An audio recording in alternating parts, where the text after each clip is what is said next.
Welcome to the Now podcast, Nashville's own outspoken words. Back with your host, Champs with a Z. We got a special guest in the building right now, Chef D. What's up? What's up, everyone? You know, and then we also have Scary J. So last week we was talking about Trump coming. He came and he went. How did that go, fellas? I don't remember. Did it come? Yeah, he came and went. I was taken kind of because I watched the whole thing and I don't know why he wasn't able to fill the arena. I just saw a lot of the third tier of the memorial was pretty wide open, and you know, is it lack of support? Was it security was too heavy? I don't know. Is he not? Was he not in his comfort zone like he thought he was? Well, my homie said he was on Jefferson, getting some two-piece and some wedges. Yeah, two-piece. Yeah. That's well, you know, it goes good with his hair. You know what I'm saying? You know, well, I mean, you know, the man is in. You know, of course, he's our new president, and any president that's gonna make all of a sudden appearance, you think would get some showcase. You know, Yeah, you really would, but I don't know. You know this. Well, This blue city in a red state. City in a Blue red city state. in a red- But but truly, you know, I really feel that a lot of people this time around were more Bernie Sanders supporters in this town that are red. You know, more libertarian possibly. In Nashville, Yeah, I can see that. Absolutely, I can see that. absolutely. Yeah, I In can this see town. And that could be part of it, you know. That But could then be what part of about it. Waverly and places like that?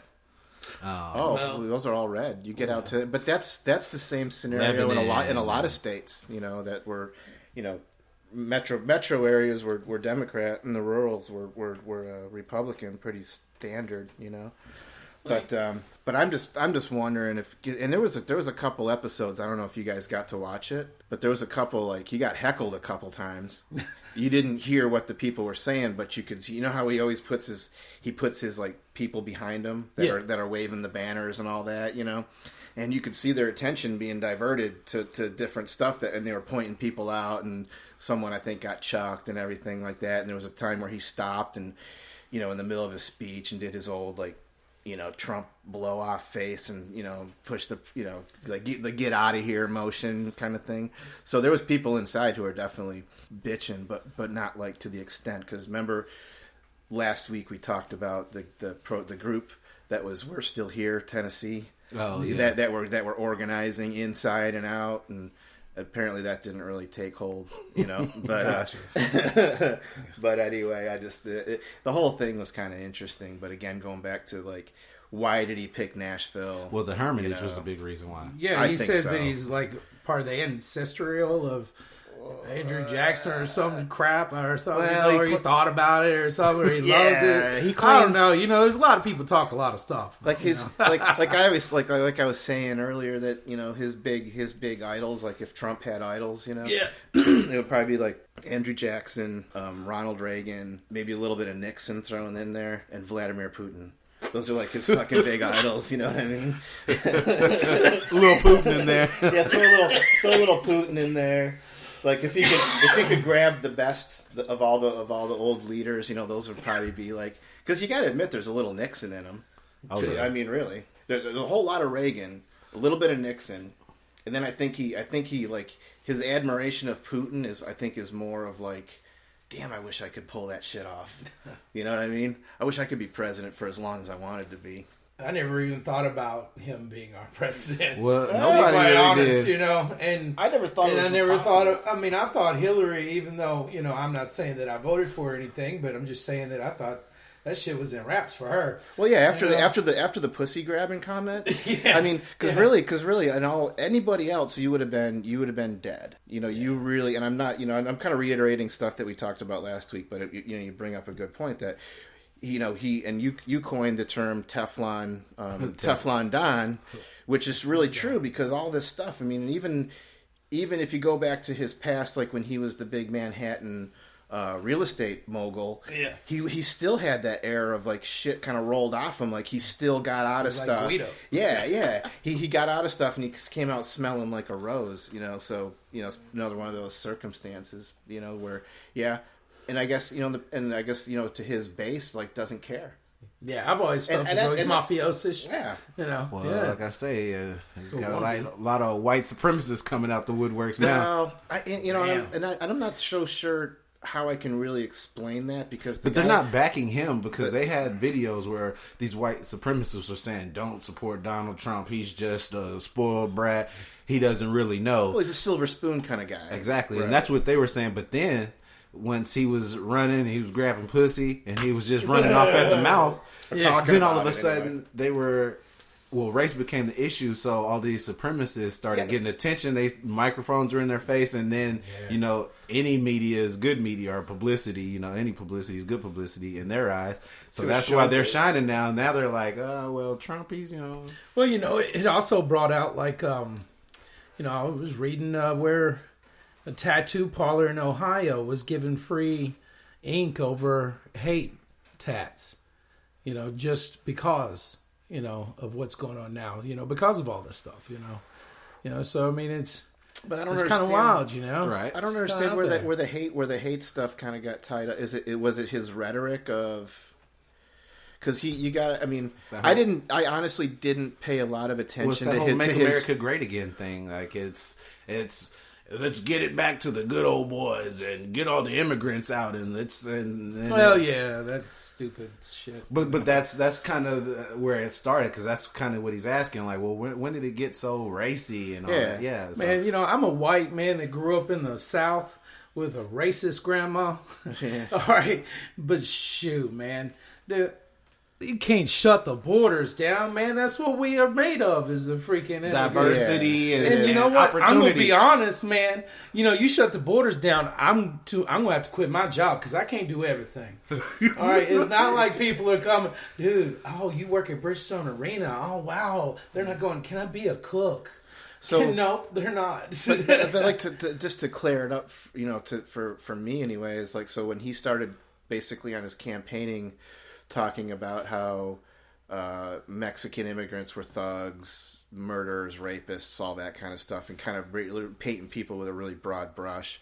So basically, the white supremacist people said, "Oh, I can latch onto this ideology of kicking people who aren't like me out of the country." That kind of a mindset. So I can see how that would come in, to it.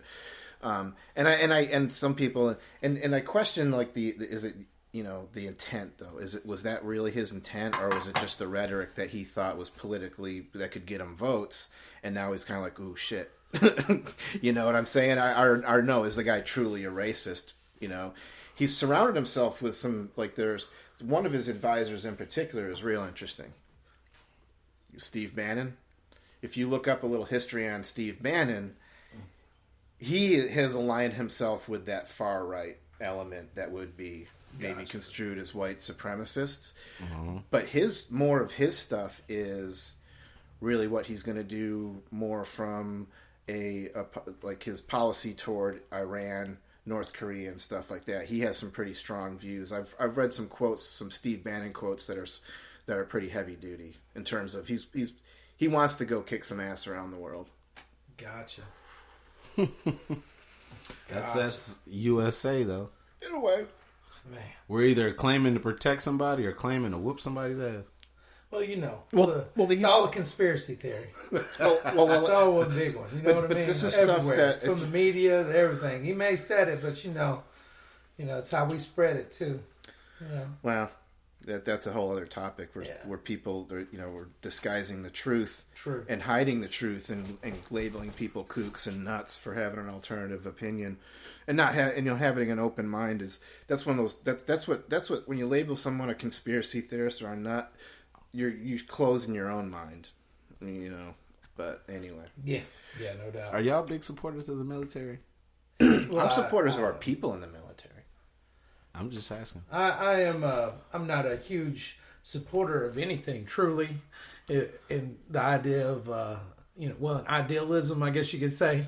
Right. But I do support the military and its men and women that that run it.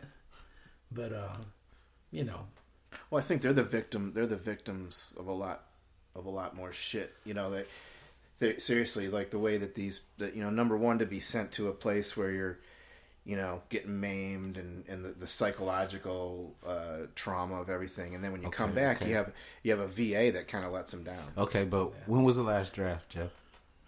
Oh God, seriously, Vietnam. I don't remember. Well, that's my point then. So these people are volunteering. Exactly, man. So they want it. They want it. But are they volunteering out of want or of economic necessity because it's their only way out? Well, both, of course. Of course, there's the 20 that signing bonus. Oh my God, we were parents really early, and this is the only thing I know what to do because I was an athlete or something. You're right. You get a signing bonus. Yeah, I'm not a book smart person, but hey, I might get an education out of it. I mean, I tried to be in the military, but I had a car accident when I was in like 17 that caused me to get kicked away from any shit like that. But I mean, I really wanted to be on a nuclear sub, man. That's cool, man. I wanted to be a Navy SEAL. Whatever. You name it. I was willing to go do whatever, but I didn't follow that path too far, but I did try, know. So, but I mean, these people go at it, and you think about it today too. I mean, we're getting older every day, and these kids, play video games a lot earlier than we did. That's a recruiting tool now. Serious. And a lot more recruiting It's tool. a recruiting tool. Well, Exactly. Okay, SOCOM, the video game SOCOM, it was SOCOM Navy SEALs, and they actually put that out as a recruiting tool. And they saw their percentage of people joining the Navy go way up. And so then, first-person shooters... I'm badass on this video game of flying this jet. So guess what I'm doing? Right. After I get through with my, basic training, I'm trying to fly drones. Yeah. Okay, because I'm a badass at this shit. And I know Obviously. I can do it. I'm going to get paid for it. And I'm going to blow some shit up. Yeah, I've never heard that. That's like, just from... like my generation, I've never heard of the video game analogy like that, but it's pretty it's pretty spot on. My brother joined the military after SOCOM. Right, but from when I was growing up, what I found interesting was like the Army and the Marines, like the military. Like, here's our elementary school that I grew up in and walked to school every day. Right, they had a freaking recruiting thing, like. I swear to God, there was a restaurant, a little like real estate place, and then military recruiting. And those dudes were more than happy. We thought it was the coolest thing. We go over and get Marine stickers, and they're like, "Oh yeah, here you go." Yeah, patches. So what do you guys want to do when you grow up? And we're just like, we don't give a shit. We just want these fucking stickers. You know what I'm saying? We'll stick them on your wall. Exactly. Put them on your door. Yeah. Proud to be an American. So in the context of the time with minus video games, minus cell phones, all of that shit, when you basically had that kind of promotion in TV, that was it, and radio maybe. And then, I mean, these people don't know what they're in for really when they sign up for the military. Like my man Chef said, a lot of these people, I mean, 50, maybe more % of the people in the military are people who didn't know what to do after high school. They were either stressed by their girlfriend or their parents, and they're like, well, let me see if I can join the military. Oh, come on, join. All right, and then next thing you know, they're in Bosnia, or they're in Iraq, or they're in Korea, or they're wherever. You know what I mean? And then it's support our troops, and I want to support them people at the same time. What we're doing is fucked up a lot of these times. But if you we're invading, we're trying to take over. Well, we've always been quasi imperialistic for ever since World War II. Well, and maybe even before that, you know. But it really took a lot more relevance in terms of the technology and spreading our influence. Because think about it, post World War II, it was we need to get everywhere we can that's susceptible to communism, and that's not gone away. You see, what I mean? It really hasn't. So this whole military thing. I mean, everybody. I mean, man, okay, has been at war in all history. Period. Right, just animals. Right? Now, whether they are enslaved, they volunteer, whatever. Right, colonialism was war. I guess I'm an idiot though, but it might be Darwinism. I don't know. A part of the process of weeding out Earth's population at the same time as taking over for our deemed necessities at the that stronger moment gets in stronger. history. Yeah, it was might make know. makes right. So in a sense, it was Darwinism. But it's also, I need your freaking petroleum, I need your oil, I need you get your... And I don't want to share it I'm with not you. going to frack in my own backyard or anything and make money off of it. And, no. Right. I'm going to waste all your resources first as the most expensive I can charge my people. Well, sometimes, you don't even have those resources. We just need those resources. Yeah. And you're only placed with those resources that we know of, so come up off of that. But we do goes have. back But to- didn't go ahead. I'm sorry, but No, didn't ahead. Trump bring up? I'm trying not to go back to Trump, but trying to keep it relevant context to the time we're living. Didn't he say? And maybe it wasn't him, but I remember someone, I thought it was Trump, saying, why do we have a military base in whatever, because we have military outposts. Wherever we go, Yeah. we set up a post, and it's there, and we keep it there. But We wasn't it him that was using that as kind of like we can save so much money, but because we don't need to be here? Yeah. Because you could also save money or make money by, capitalizing on the military. But whatever. It's a... it's hit or miss. So, why do we have troops in European countries? But and that's my point. So It's relations. Then the And media, control. the media and all that just say support them. Just no matter what, just support them. And I'm like, I can support them, but at the same time, why are they there? Why are they there? Do they know why they're there? But that's the whole be patriotic, wave the flag, and pound the war drum when we say so. Okay, I got a friend. But would you want the UN to have their troops on our soil, which they have had recently? Yeah, that's my point. It's we seem to be the end. We're coming to the end, and if the Trumpism and that kind of nationalistic kind of stuff, kind of like America first, kind of screw everyone else, and we start to pull back, and we don't have bases all over the world anymore. Well, I think that the bases that we have, right? I think that are some there that are to basically, like I said before, to have a face, but also for control. Basically, just show how big your dick is. Mm-hmm. All right, but I think that also there are ones out there that they ride our coattails to keep them up. But obviously, we're not there. We're not there against the government's will. No, obviously. They're please, come here. Exactly. So buy our products, sell them in your country, So it gives us to exert influence, and it gives them a little added security. Yeah, but also, all this, I don't know why, but it brings up another little point for me. It's also pulling away from this Trump, but keeping on the same topic, is the fact that all this is showcases where our country has become less of a producing country and more of a consuming country. Oh, yeah. Right. And why the fuck don't we produce our own consumption anymore, really? No, you know what I mean? Yeah. Because you can have a sweatshop over there to produce the Jordans. Because we can take up 80% of our growing capacity in this country and grow corn to sell to cattle in China, all right?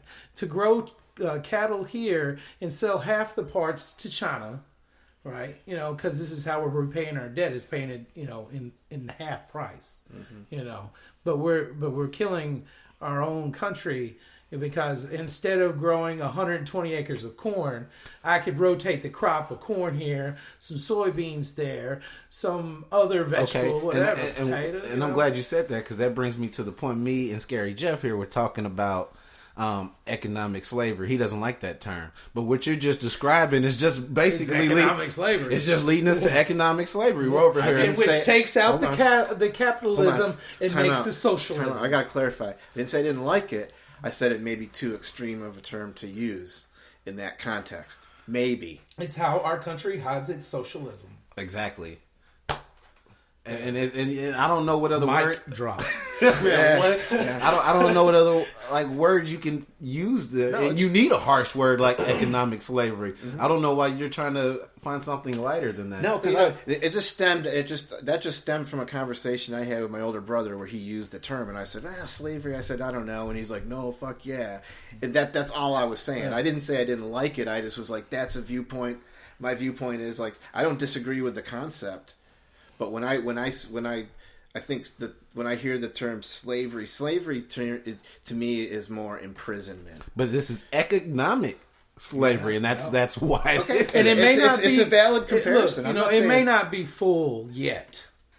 But to say it's not on its way to being a full version of that, would be keeping a blind eye. But, that's true, and it's who you're talking to as well. Like you said, and I'm going to give you where my point of view comes from. Okay. All right, because we just met today, right? Right. All right, so I'm a libertarian. Yeah. Registered Republican, grew up Democrat. Yeah. My grandfather was the mayor of Nashville. He was a congressman. He also was one of 3 congressmen to vote for civil rights. Yeah. My parents, and their siblings had like crosses burning their yard and shit. So, my grandfather would look you in his eye right now and say, today's country is not the country we were promised.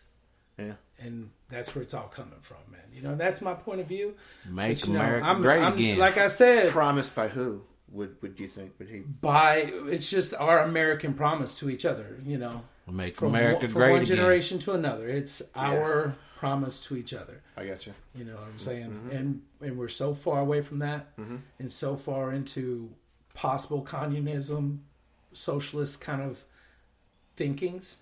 Not everywhere, because we're always going to be Americans, but we're willing to let people control us more today.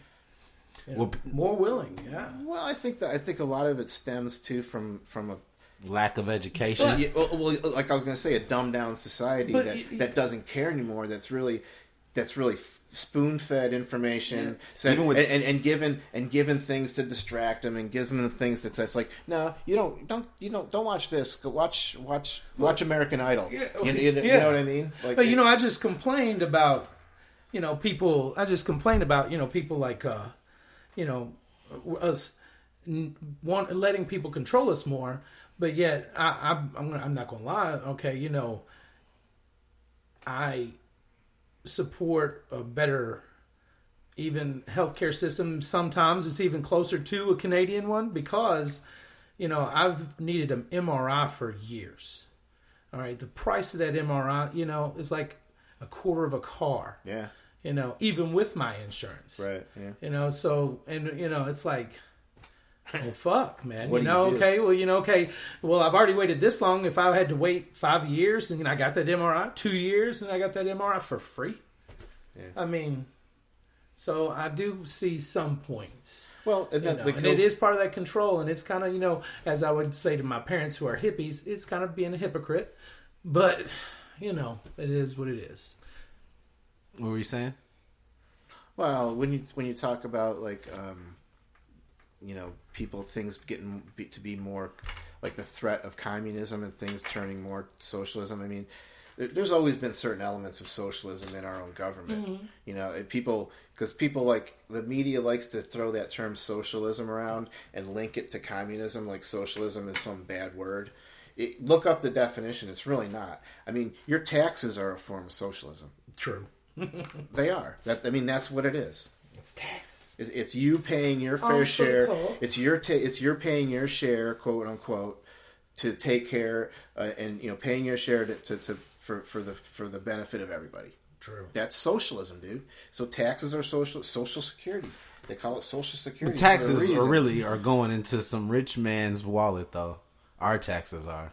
Somewhere, some of it. Yeah, absolutely. If you could trace most of it, if you could trace my tax dollar, I would love to see what the fuck. We basically have no idea. It's going into some rich man's wallet. And how it's going into some rich man pocket is overpaying.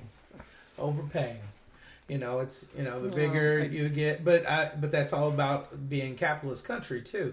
Is that I can do the job better than you, so I should get more money than it. And how much are you going to pay me? Yeah.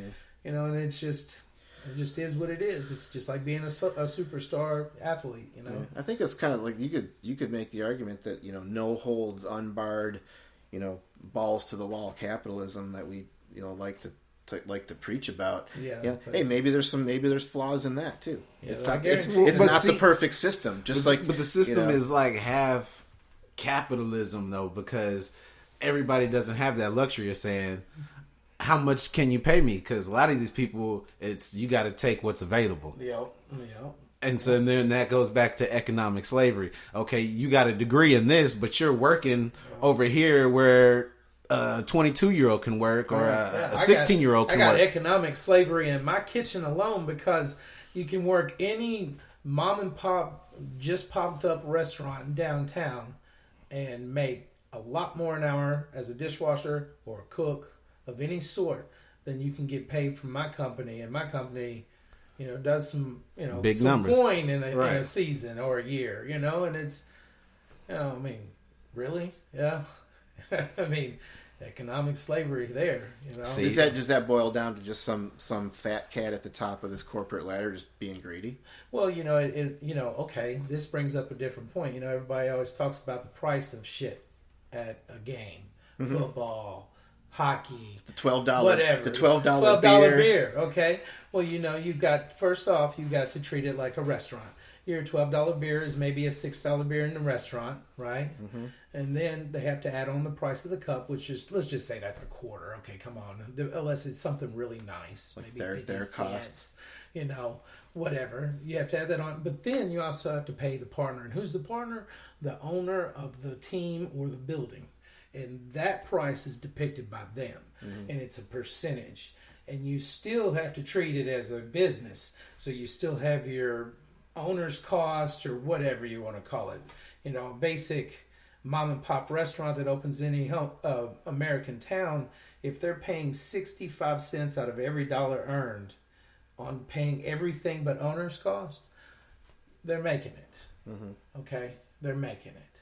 But you're talking like 32% food cost, 28 to 32, and you're like awesome, and when you work in sports entertainment, your costs go to more like 20%, right, to make up for that thing. And then there's then they add on every time the contracts come up, and they there's always something new. There's always a higher percentage. There's always a bigger kickback. There's always, something else that needs to be cheaper for them or whatever, Mm-hmm. And you know what? They own it. They got to push as much as they can. And there's it's a capitalist society, so there's a lot of companies trying to bid for that job too. That's the whole thing. There's the competition that, that drives everything and all that. But I think that there's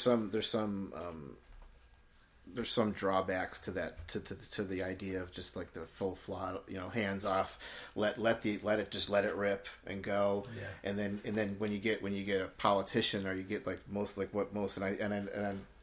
and I'm not, before I say this, I need to pretext, because go ahead. You said you're a Republican, and in my view, lately, and it was not always the case, mm-hmm. but in my lifetime, or the majority of it, to me, the Republican Party has always been that one associated with the wealthy. Yeah. Okay. Yeah. So because I wasn't born in the South. I was born in upstate New York. Like I said, I was born in upstate Democrat, New York, but... full board, balls to the wall Democrat. You know what I mean? Yeah. So. And I still see that as being the case, because when you talk, we earlier we were talking about Reagan and his parallels to Trump. Yeah. Trump, if you look at his budget and you look at the health plan that they're railing on down, trying to push through right now, it's very, very much give tax breaks to the people who really don't need it, in hopes that they're going to be generous. It's that whole trickle down. In a higher bracket. Yeah, it's that whole trickle down thing. So trickle down economics. Yeah, remember that guy? I love Bush. Trickle down. Yeah. Not gonna. No, what's Perot? Not gonna do it. Wouldn't be prudent at this juncture. That was Bush. Bush. That was Bush. Perot was the one that was take really... you out on a Texas hot summer. You see, he was the one who's like, no one wants to talk about the deficit. But, he's like, the deficit's like the crazy old aunt that lives down in the basement, but no one wants to go feed her. I guess the reason I said I'm registered Republican. Yeah. I guess is also at that point in my life, I'll just say I'm independent. Oh, I know. I'm independent. Well, I mean, the choices and ignorance too. Mm-hmm. We're just, not there. you know, the older you get, you realize life and things. And I am, without a doubt, a libertarian. Mm-hmm. There's no question in that. But it's not like, you know, that's really shined upon. You know, yeah, I mean, you can vote at 18, but you really don't grasp the politics. What's really going on? You can vote, you can go and die for your country, but you can't buy no beer, bro. That's right. No, sir. Hey, smoke a cigarette, though. Yeah. Smoke 3 packs while you're over there, okay? Yeah, exactly. Who did the Libertarians? Don't do no weed, though. Did the Libertarians did they run a candidate? They had a few come up, and the only one that actually made it was Barry Sanders. But he was independent. Yeah, but he was the libertarian. No, well, who was it? So was there someone? Ron Paul. And I don't like him. No, Rand Paul. I don't like him like I like Ron Paul. But he ran on a libertarian ticket? Yeah. Or Republican? Yeah, Rand Paul. Rand Paul? Mm-hmm. Yes. And so, you know, it is... He's a dude with the curly hair. That Trump was him in the debates. The only pieces of debate footage I think I saw the Republican debates was when he was calling out Rand Paul for his hairdo or something like that. I don't know. I didn't. It was Trump. It was Trump. It was just Trump being Trump. It was just. How can Trump call somebody out? His hair. Because he's freaking Guido, man. He's Teflon. He's like, okay, the dude that probably got swirlies in school, you know, pissed on in the bathroom or some stupid shit like that. But he's from New York and he's trying to act like such a thick Guido, you know. It's like, I'll grab your pussies. Yeah, he does have an element of that. And he's got a daughter, dude. What kind of father says that shit? The same one that said that he basically insinuated that he would like to fuck his own daughter if he wasn't. Oh. He did. Did you not hear that quote? I don't know anything. He said something to the effect of like, well, you know, I'd like to blah, blah, blah, but, you know, she's my daughter. Damn. Yeah, he did. He said that about I would love to have Bill Clinton back. He was like, isn't that funny that like his like top advisors are like Steve Bannon. Check out these. This is like, okay, you got that Priebus guy who I don't know what his deal is, and you got Steve Bannon who's the Breitbart like white supremacist leaning, you know, guy who wants to go fucking bomb Iran like in North Korea like yesterday. You got his son-in-law, who I don't know what the hell this guy's credentials are for what, and then his daughter, who always seems to be there because she's married to his son-in-law, and then you got this blonde-headed bank account. this blonde woman, Kellyanne Conway, who, again, what's her deal? Can anybody explain to me his top advisors? Like, and I'm scratching my head, going, "Oh my Lord!" He owes them all money. Huh? he owes them all a favor. I don't know. Favor, okay. Because Kellyanne Conway is the one who came out week one that used the term alternative facts. That was pretty cool. Alternative facts. Yeah, that's what she said. Alternative facts. We're gonna leave it at these alternative facts. Chef Derrick, he's a busy man. He is. We appreciate you for stopping by. It's my pleasure. I've been wanting to get on, so yeah. When we come back, we're gonna have some lighter topics. We gotta bring my Black Barbie on LT the next time I'm on. Okay, yeah, we can have LT on here. Her on here. We do have another special guest when we come back, so stay tuned. You are now listening to the Now Podcast. Yeah! Please subscribe, like, and follow. Welcome back to the Now Podcast. We have 2 extra special guests with us. We have Jeremy and John. Scary J back in the corner. I'm back. We were talking the military. There we go. And you were saying something. What was that, Jeremy? Okay, so we were talking about how people are on the fence as far as supporting the troops or whatnot. And how do you feel about it? Well, I personally support the troops and people that, you know, serve, but I don't support our government and how they use our soldiers and just send them off willy-nilly to do their bidding. That's not really beneficial to us. So are the soldiers a little to blame in that? Yes and no. I guess you can, at a certain ranking, and above, I guess you could start holding people accountable because they should know whether or not, it's for the good or for the bad. Okay, well, I got a friend. He's got 3 cousins in the military. 2 of his cousins call him and say they've been training for martial law for the last 4 years, and they've been training for martial law against the U.S. or for the U.S., right? And how do you not? I mean, that you're part to blame in that. Like I said, I totally agree. But someone also said, I believe Scary J over here was talking about how you take an oath when you sign up, which is true.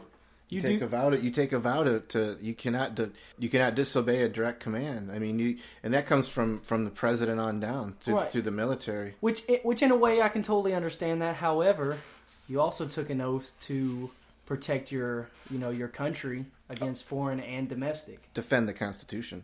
Exactly. So there's a conflict of interest there, I think, right off the bat. Every time. As soon as you sign that piece of paper, it's all judgment calls.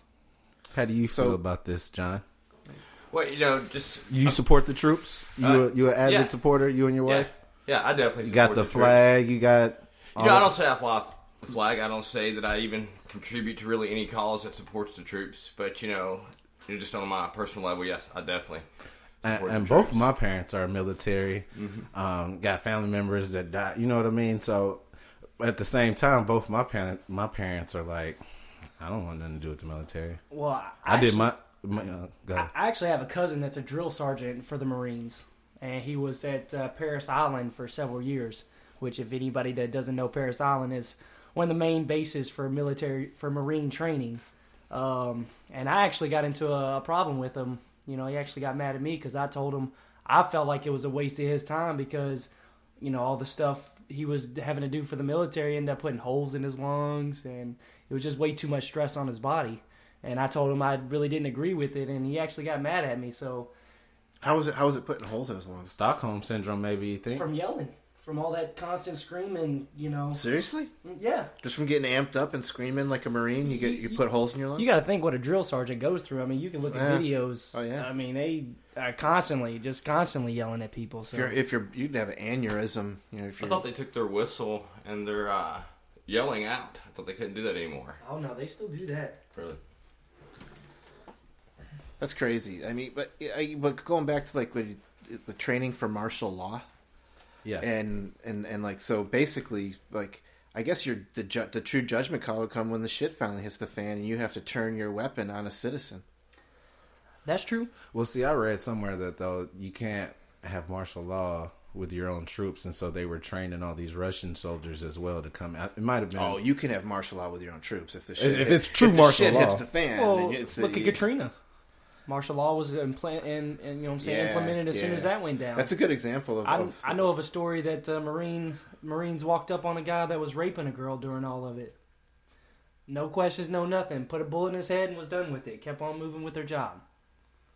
I mean, so, martial law comes, they kill willy-nilly. Well, if you really do like martial law, they've already started in certain, what is it called? Like, I want to say sections, but they got a term for it. And so you could see the pictures where they got military tanks as far as you can see. They got soldiers as far as you can see telling people to stay in your hood. And this area, I think, was around like the Pittsburgh, maybe Pittsburgh area, maybe Baltimore. It's like sections that they got the whole United States set up. It's like a whole martial law map, and they got it in sections. It even goes as far as like the blue and the red stickers on people's mailboxes, if y'all know anything about that. Like, people were wondering why their mailboxes would have a blue sticker or a red sticker.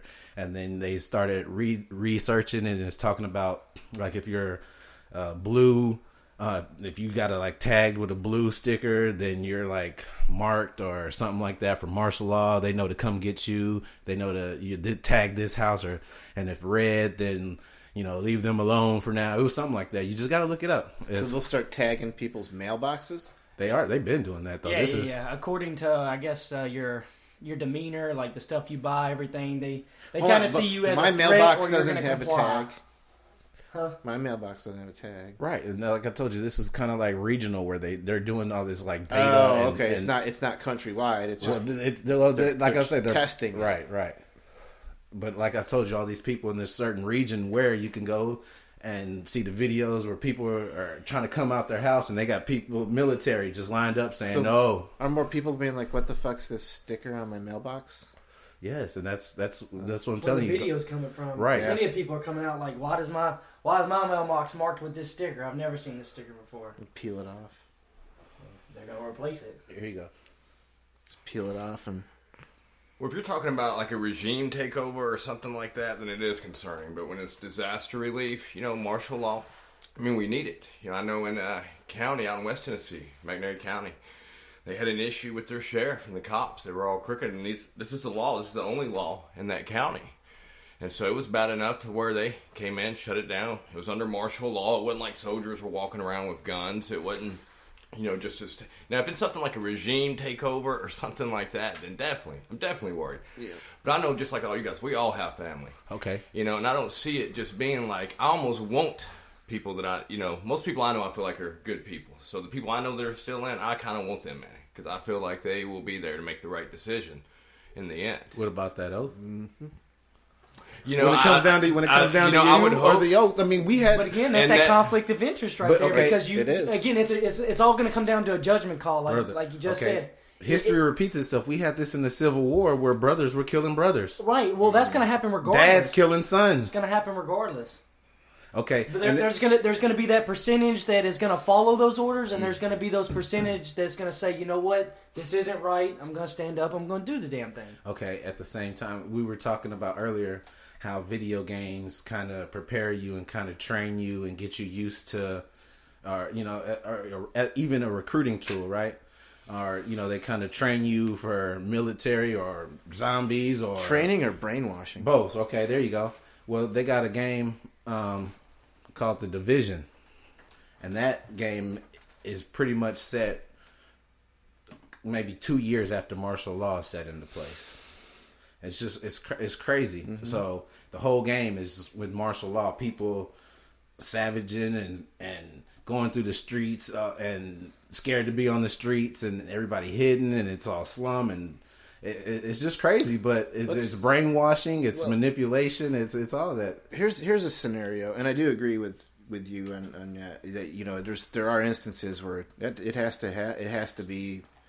Govern that chaos. You gotta govern the governed. Yeah, chaos cannot reign, and I get that. But here's a scenario. God forbid. Like let's say there is some sort of nuclear outlet. Like shit hits the fan. There's like several cities. Like let's say every major city across the East Coast is pretty much fucking gone.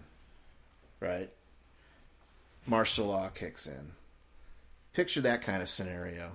Because that would be on a massive scale, not just a isolated hurricane, storm, power failure. There's another scenario.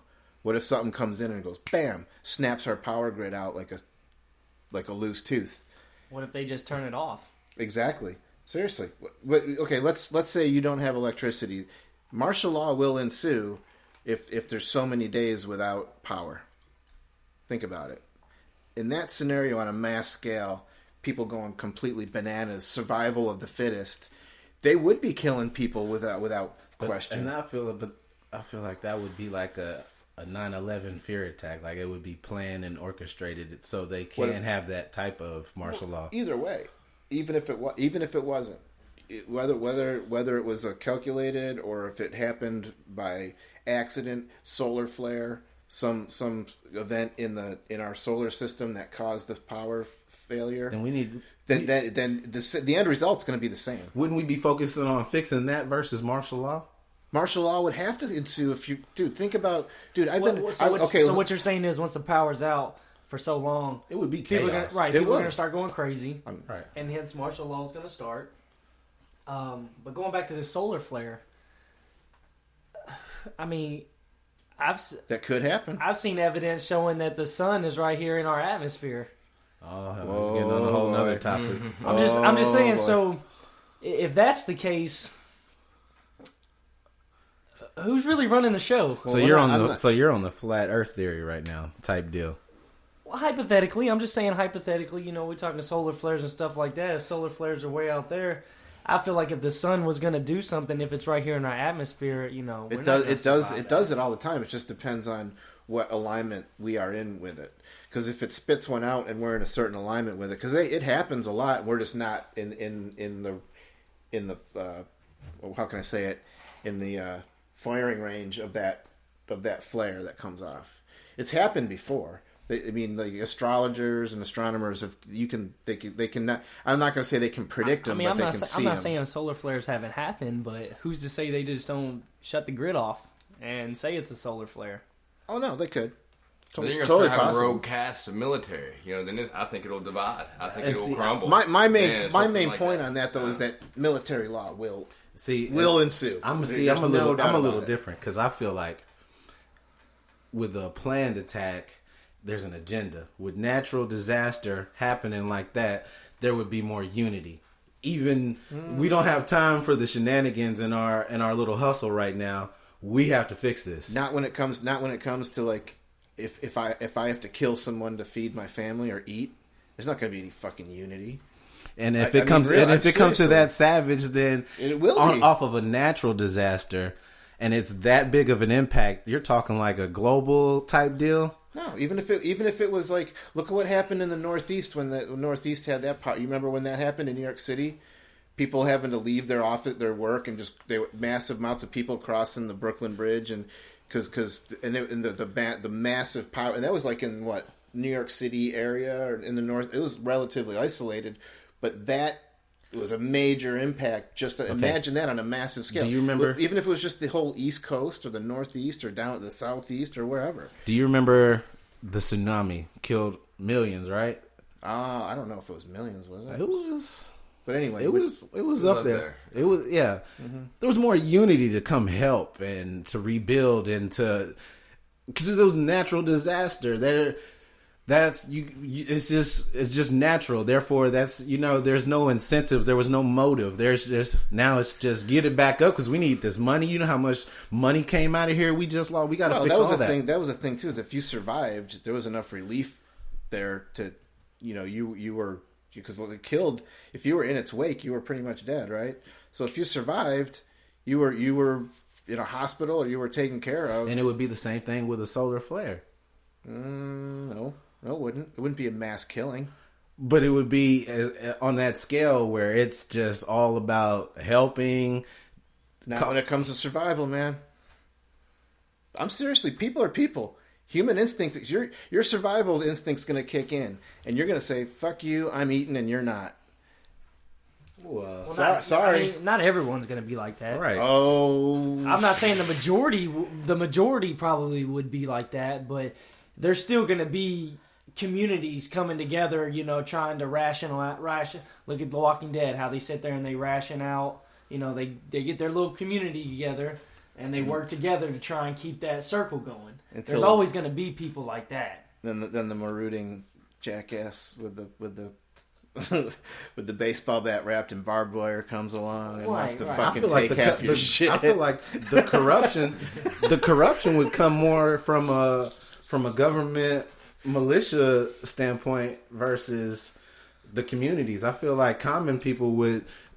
Average people would reach out and help and figure out ways to cultivate or use your resources versus my first instinct is to kill you when you come on my property. Not your first instinct if it goes on long enough.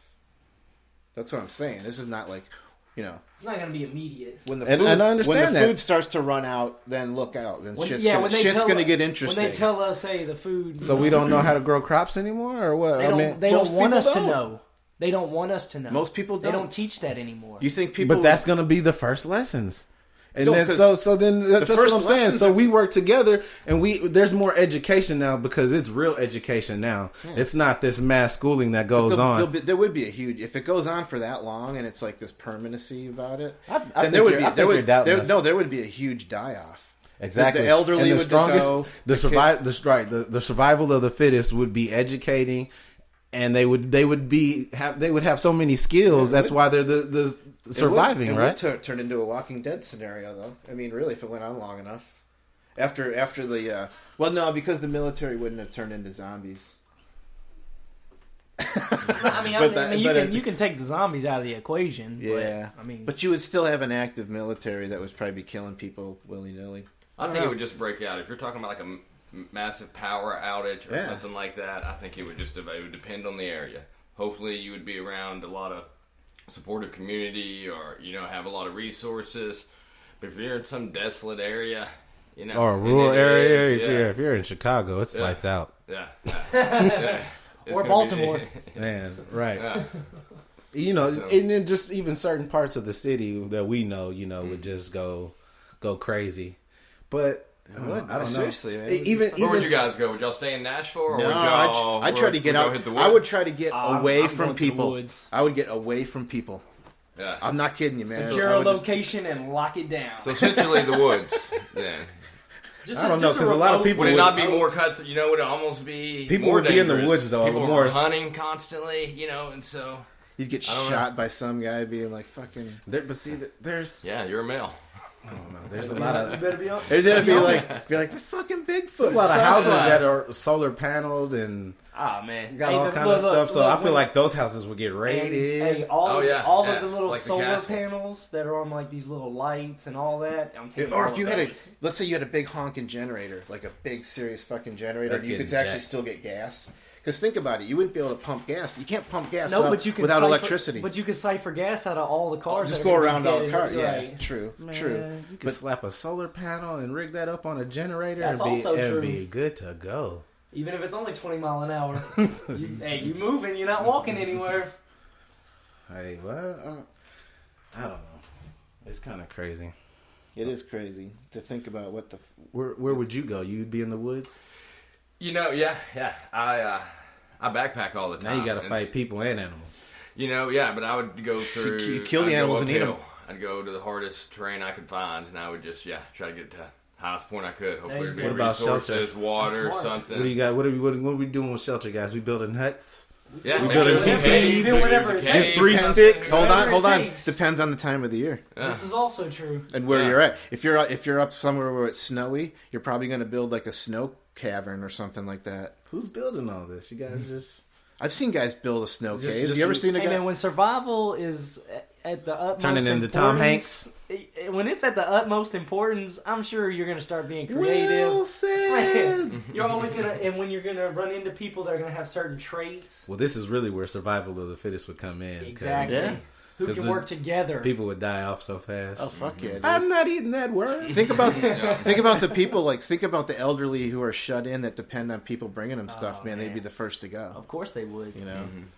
And that'd be fucked. That'd be so fucked up. But if it's an agenda, that's the plan, anyways. It's just go ahead and get rid of as many as you can as quickly as possible. Oh, here's what. And veterans, old people, anybody that knows the old ways of how things should be. But they would. Old people. Go ahead. Sorry. I'm sorry, but this kind of goes back to a big. You're talking about a mass kill off. What are those stones down in Georgia? Are they in Georgia? That really wealthy guy had erected. No one knows who this dude is, but he went to a bank. The population. Yeah. And it has and it's written in I think like every Earth language that there is. Like keep the world's population at 500,000 people or something like that. 500 million, I think it was. I think it's 500 million. Okay, maybe I'm being a little drastic. I was going to say, man, 500,000. Only Texas can live. Half of Texas. No. I think it's 500 million. But you know what? I don't know the exact name of what this stone is or who this mystery dude who funded it.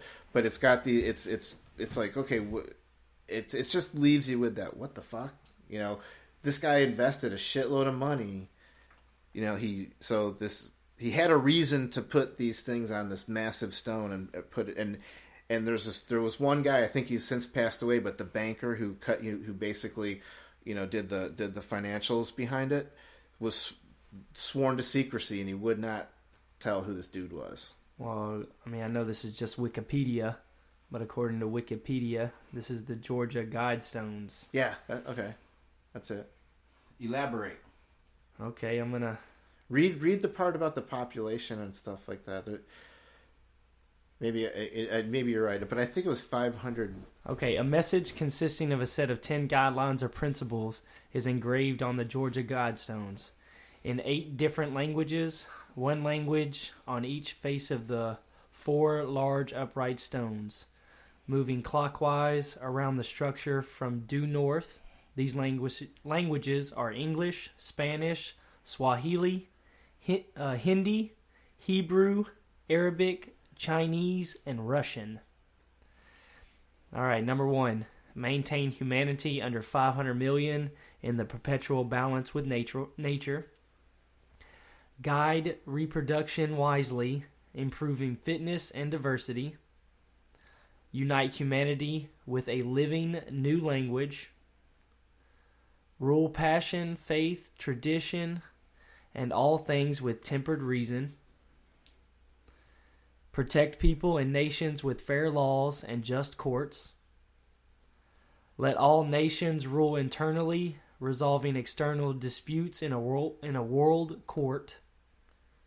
Avoid petty laws and useless officials. Balance personal rights with social duties. Prize truth, beauty, love, seeking harmony with the infinite. Be not a cancer on earth. Leave room for nature. Leave room for nature. There you go. Well, I did not know that. You didn't know that? When was that commissioned? When did that happen? Right. I think I'm tempted to say this 1980. Yeah, I've never heard of Pretty it. recent. Erected in 1980. Yeah, right on it. That's nice. Thank you. When it was 1980. You guys, John, you believe in aliens? You know, I definitely believe there's life out Wow, there. you just went like this, did I you? know. Yeah. No. Yeah. I believe in a lot of things, but you know, I do believe that there's life out there. You know, to what extent it is, you know, I don't know. I can't say I have that. Universe is too big. We don't know. We just don't know what's out there. Some people say there's like 5 races or species of aliens or whatever. There's got to be hundreds. Probably Some people more- say probably we're, more some than we people could- say we're a hybrid. I could see that. There is a lot of separation, I think, between you know, us and, you know. And where are we getting this technology from? Like, It's just improving so much, you know. Moore's law, you know, which is where, you know, technology, which if you base on the speed of processors, is doubled every 18 months, and you know, our technology is just getting insane. Moore's You law. know, is- I think a lot of it, you know, I understand that there is some suspicious technology that people have had in the past, like the Aztecs, things like that, and I would love to know more about, you know, a lot of that, but it is, you know, crazy how far along we're moving with technology. and Moore's law is, I don't know the exact wording, but the first time that someone had read me that, it's kind of like, damn. And it's kind of scary. Yeah, and it was accurate. It came Yeah. from 1960. You know, the guy that came up with the law, and he has been pretty much on point with the speed of processors. And if you base technology just off that, we're doubling every 18 months. that's what I'm saying. Like, and that's right around the time where technology just really just ramped up. Like, Right. Well, they say the military's like so many years ahead of what we got anyways, right? I read? hell What did yeah. we read the other day? 20 I years, think I was read it? there are 20 years of what they released to us. 20 years. That's just what I read. But How do you frame that though? How do you go? Oh, well, in 20 years, they're 20 years ahead of us. So what the hell is that Well, supposed it's just to mean? like just how they release phones ever so often. You know, they just slowly upgrade them little by little. I think things leak out. I think things leak out by intention. Some there's too much bullshit out there. It's very tough to cut through the horse shit this day and age because there's so many ways to the digital age with Photoshop and so much bullshit that people can put on YouTube. It's very hard to cut to the truth until you just see something. Until you see it yourself. And for me, seeing's believing, and I'll leave it at that. I'm done. I know what I know. well, see, I know that there's something else going on because I've been witness to it. So I don't need people. Oh, so I've never seen one before. Well, I have, and it was clear as fucking day. I'm not questioning it anymore. So there you go. It's like, okay, people beat you down for it sometimes and go, yeah, whatever. It was and it's like, no, because it's multiple witnesses. Me and my brother both saw the same thing. Can talk about it. Don't know what the fuck it was. I'm not going to say it was necessarily alien, but this was probably late 1970-ish, late 1978, 9 maybe, in that time frame, 77. I stay gazing at the sky trying to see if I can see something that just out of the abnormal, just like, oh, there's one. But no, I mean, I feel, in a sense, you feel, it's weird because in a sense it's a blessing and it's a curse. It's a blessing because you feel lucky to have babe, because, you know, honestly, I'm probably going to go to my grave and that's probably never going to happen again. I hope it does, because I wasn't afraid of it. It wasn't as scary. It was awe-inspiring. Caused us to both be in a state of shock. I can tell you that. That was before I even knew what being in a state of shock was. And then I learned later on in my health class in middle school, like, oh, this is what it means when you're in a state. I was like, oh, that's what happened to us. So it left us in a state of shock. Anyway. All right, fellas. We got to take another turn. We're going to wrap this up. But before I do, I want to know if you guys filled out any brackets, how's it doing, and who you got winning. Because a lot of people's bracket is busted because Villanova lost. And No, I didn't fill out no bracket. I don't really follow college basketball like that. No, I didn't fill out a bracket, but, you know, if I had, you know, I like Michigan State. They're probably one of my... Ooh, they're playing right now. Yeah. Yeah, I hadn't checked my phone yet, so... Anybody got any updates? We're about to go check it right now. Well, fellas, sorry to go off on the alien tangent. No, man, I started it. When everyone's like, "Hey, if you've seen one," I'm like, okay, I've saw. Yeah. I've seen. Oh, what's the score? He just showed you the score. Yeah. Ooh, Kansas won 80-67. Ooh, that wasn't even close at the end. Well, I guess according to my phone, there's still time on it, but I don't believe that. My phone be lying to me about the time on the game. All right, fellas, appreciate it. Appreciate you. Yeah. Thanks for having me. Yeah, I enjoyed this. Yeah, make sure you hit that like button, subscribe, leave some comments, tell us what you think.